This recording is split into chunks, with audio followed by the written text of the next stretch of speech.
Number 7. 5 centimeters per second's ending. Holy crap, this ending! Like, to those who've actually seen this movie, I applaud you for having either a heart of stone or tearing up all the way through. Trust me, none of us would blame you. This movie was a really big tearjerker at times because it showed how much love doesn't work. And I've said before, this is one of my favorite anime movies, along with Disappearance of Haruhi Suzumiya, but that's besides the point. Honestly though, Darkness Dragoon Rose put it best. This ending changed him as a person. And honest to God, I can see why. It changed him. This ending is both beautiful but so very sad.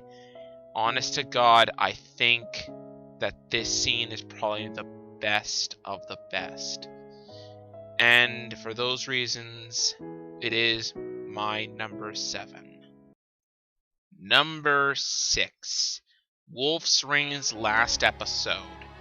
All of it. Seriously, the episodes were getting more and more depressing by the final 4, but this one takes the cake for the saddest one of them all. You know the term kill them all? That is done quite literally in this episode. Every character you either grew to know and love or grew to know dies. Some horribly, and others without meaning. Very much it's like the end of Ava, except I actually think this one's sad, whereas the other one I was confused, angry, and in a few cases happy. This one was just pure blood sad. Every character dies, the whole world dies, and I am spoiling the ending of At Wolf's Rain for you guys. Aren't I just a joy? But honestly, I can't go into anything more without going into major spoilers. And I will point out something else. There's a reason why this wolf picture is the one I picked. I won't spoil why, but he makes the ending a lot worse. And that's why it's my number 6. Number 5.1. Shirley's death from Code Geass. Did you really think I would leave this one out after I had just mentioned it in the last countdown? Now, the only reason it got on here at all was because I said Lelouch's whole love life, not this specific moment. But honestly, this one was sad. I know other people would either pick Euphemia's death or inevitably Lelouch's death, but I have a good reason for picking Shirley's. Shirley was one of my favorite characters in the show. Not only that, but she was so very much in love with Lelouch, and it looked like she was about to change him for the better. And she was so close. And then Rolo happened. After that, Lelouch tries his best to save her life in vain, using his Geass, repeatedly ordering her not to die. It's heartbreaking to watch because during that time period he's tearing up. Crying, I think, the most he's cried in the series. Let me remind you, by this point in the series, he had to kill his half-sister, had to lose friends and family. He's pretty much been broken up a few times, and this is the one he cries the most at. I don't care what anyone says, he did care about Shirley. He may not have loved her like she loved him. We're never exactly sure on his feelings towards her, if that's it. but we know he cares. And let's put it this regard. When she dies, he does two things. First, he massacres the Gios Order as revenge for killing her, which I admit I never supported. It's the one action of Lelouch I think was outright despicable, because not only did he dishonor her memory, he outright stomped on it because he lost a great friend and let his revenge consume him, very much in the same vein as Suzaku did. Parallel? And also, I do think this is where the Zero Requiem began. True that I think the Black Knight's betrayal a little later made sure his fate was sealed, but this is where it began, and because of that, it would lead to his own eventual death, and that's why I think it is my number 5.1. Moving on. Also, before we move on from number 5.2, Lelouch's scream does not help at all.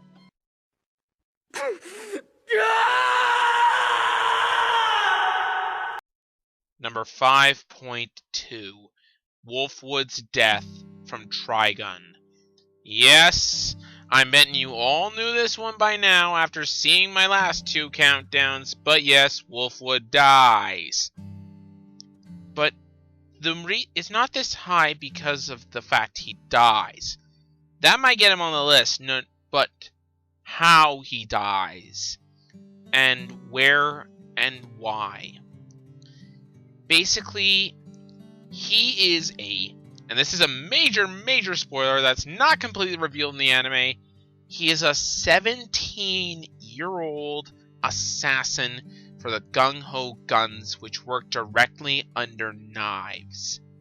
He's doing it to raise money for an orphanage, because his own childhood was so crap that he dotes on children and really cares about them over adults because he believes adults are scum. And he's in so much pain. Then he meets Vash, becomes friends with him, becomes friends with Millie, Meryl, and everyone else.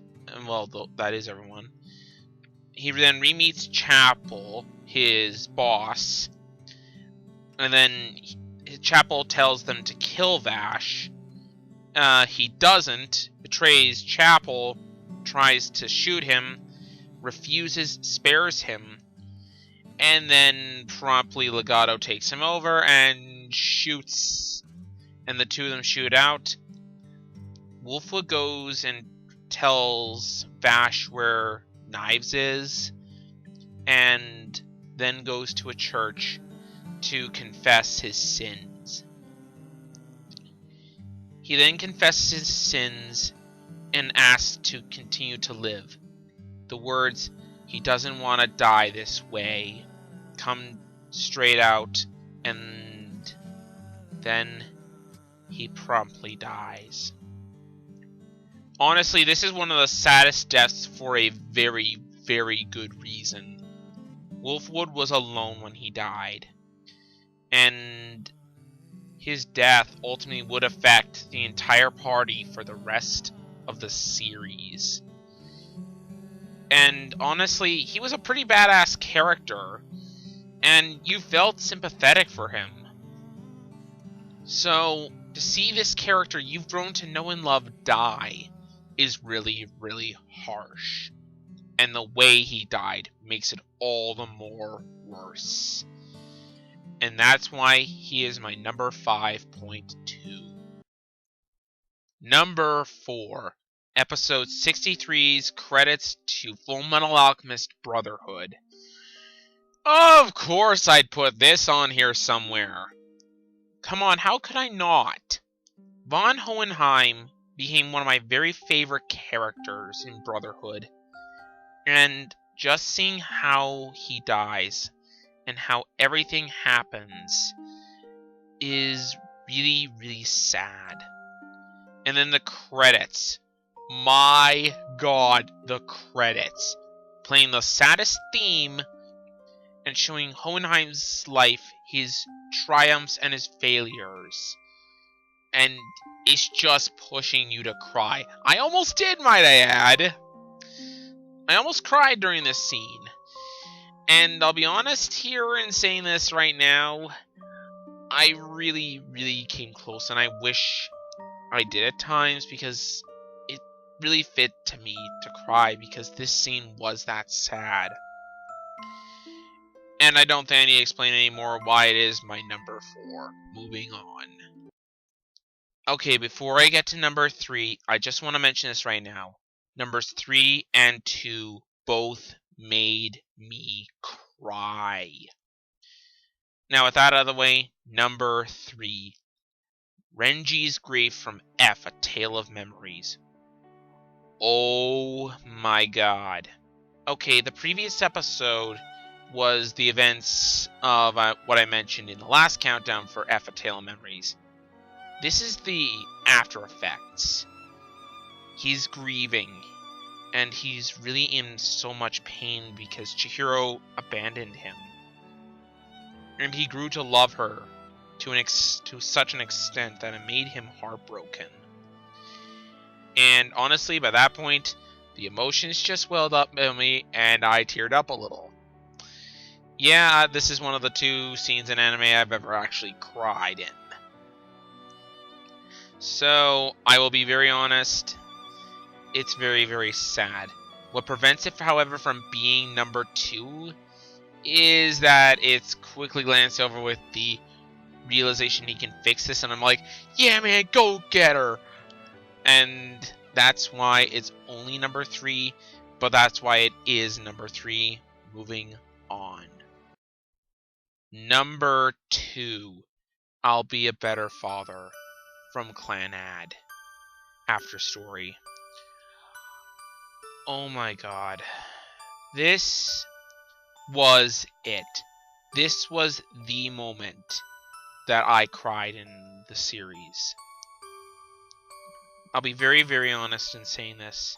This scene is rivaled by no other as, for me, one of the most heartwarming and heartbreaking scenes in any anime. Now, I want to explain to you guys a very big story. This was actually the very first scene I saw of Clannad. I was looking on YouTube for Clannad scenes and just happened upon this one, and it almost put me to tears. Soon after, I decided to challenge myself to watch this series in full so that I could see if it was justified. The second time I saw it, I cried. Because it was that sad, and all the emotions from the previous 2 episodes had just built up and then came collapsing down. And I still almost cry every time I see it. It's that sad that its effect has not diminished. Basically, the scene is, after 5 years, Tomoya finally realizes what a shit father he'd been and how badly Nagisa's death had affected him, and then he promises to Ushio to be a better father, and they cry in each other's arms. It's heartwarming because they finally get back together, but at the same time it's heartbreaking because of everything that's happened previous to it, and all that emotion and all that pain just coming out in one scene. It's absolutely heartbreaking to watch, and the rest of the episode shows him trying to explain a story about Nagisa, and he's still crying a little bit because it's still so hard for him, and it's really a profound effect. I'm serious when I say this is one of the most emotional scenes I've ever seen. Why in the hell is it not number 1? One reason, and just one. Because of Clannad's ending. There is still a happy ending to be had with Clannad, and that's the only reason it's number 2, but that is the reason. Now let's move on to number 1. Now, what could top both F a Tale of Memories and Clannad as that. Well, I'd like you guys to keep in mind that those two did have happy endings to their stories. Number one has no happy ending, and it's rather heartbreaking to watch because, I'll be honest, this scene, you knew from the very beginning of this series it would never have a happy ending, and you knew it would just end in heartbreak, but you never realized it'd be this much. So what is number one? Kiritsu's true dream from FateZero.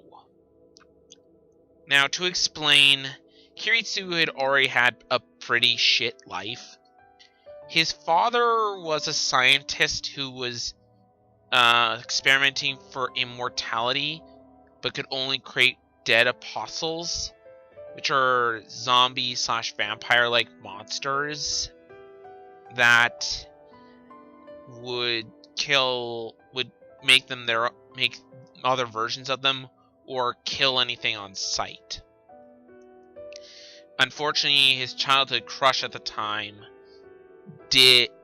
took the potion that made the dead apostles and became one herself. She asked Kiritsu to kill her, but Kiritsu couldn't do it, and then the village suffered for it. And soon after, his father tried to escape with Kiritsugu, but Kiritsugu ended up killing him instead, as punishment for what he did. He was then taken in by an assassin and learnt the ways of assassin work with her. The two of them formed a mother-son relationship, and then shortly after, a similar incident happened on an airplane, and he had to shoot her down.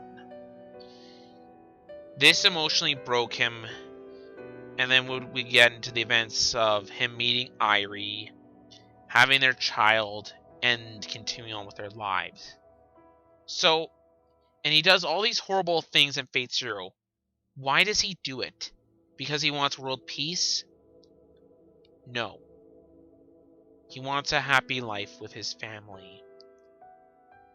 That speaks volumes to his character, in my opinion.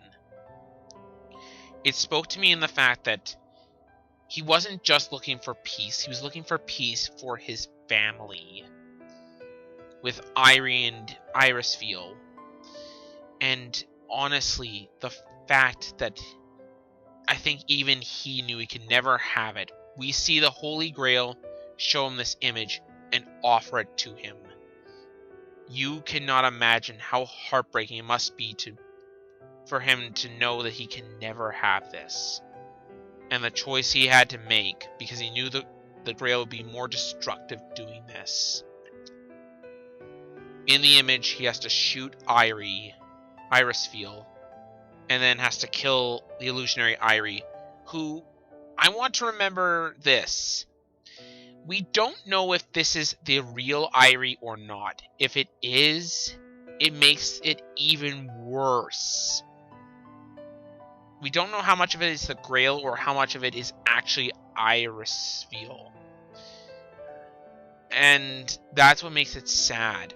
What makes it even worse is that even if Nani attempts to do good by destroying the Grail, he not only fails, but the Grail strikes back, burns the village, and results in him meeting Shiro by killing Shiro's whole family.